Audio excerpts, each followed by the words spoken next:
BJP संस्थापक अभिजित दिपके यानं सरकारवरती गंभीर आरोप केलाय। सरकार अमेरिकन कंपनीच्या मदतीनं माझ्यावरती पाळत ठेवत असल्याचा गंभीर आरोप त्यांनी केलाय। नवी दिल्लीतील भारत मंडपमधील कार्यक्रमात दिपकेची वैयक्तिक माहिती सार्वजनिक केल्याचा गंभीर आरोप या ठिकाणी समोर आलाय। या संदर्भात त्याने 2 ट्विट देखील केलेले आहेत। अमेरिकेच्या एका AI स्टार्टअप कंपनीनं प्रात्यक्षिकादरम्यान ही खासगी माहिती मांडल्याचा दावा त्यानं केलाय। या संदर्भात त्यानं काही फोटो देखील पोस्ट केलेले आहेत। या संदर्भात त्याने पोस्ट करताना म्हटलं, भारत मंडपमध्ये एक कार्यक्रम सुरू आहे जिथे कोणीतरी माझी माहिती उघड करून त्यांचा AI टूल प्रदर्शित केला आहे। हे असं करण्याची परवानगी त्यांना कशी मिळाली? त्यानंतर त्यानं आणखीन एक पोस्ट केली ज्यात त्यानं म्हटलं, अमेरिकन स्थित AI स्टार्टअप @RE सिक्युरिटीनं भारत मंडपम येथे आयोजित फ्युचर क्राईम समिट 2026 दरम्यान आपलं AI टूल प्रदर्शित करण्यासाठी माझी वैयक्तिक माहिती सर्वांसमोर मांडली।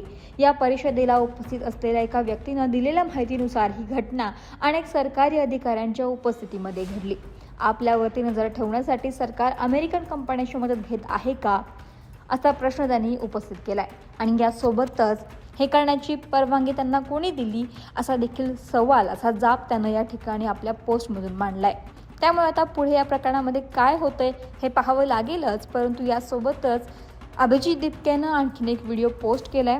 येत्या 15 ऑगस्टच्या पार्श्वभूमीवरती पंतप्रधान नरेंद्र मोदी हे जनतेशी संवाद साधत असतात। हा संवाद साधताना पंतप्रधानांनी तरुणांशी बोललं पाहिजे, त्यांच्या प्रश्नांवरती बोललं पाहिजे, अशी मागणी जी आहे ती अभिजित दिपकेनं आपल्या व्हिडिओच्या माध्यमातून केली। अभिजित दिपके काय म्हणाला पाहूयात।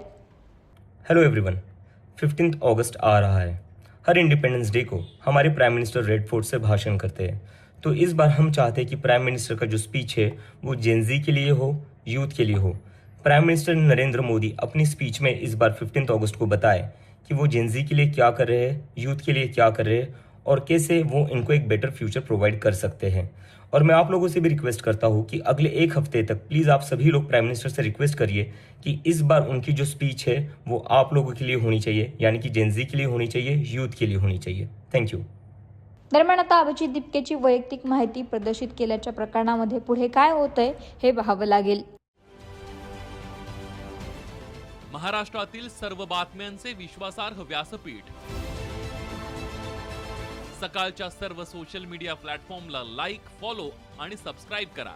तसंच सर्व नोटिफिकेशनसाठी बेल आयकॉन प्रेस करायला विसरू नका।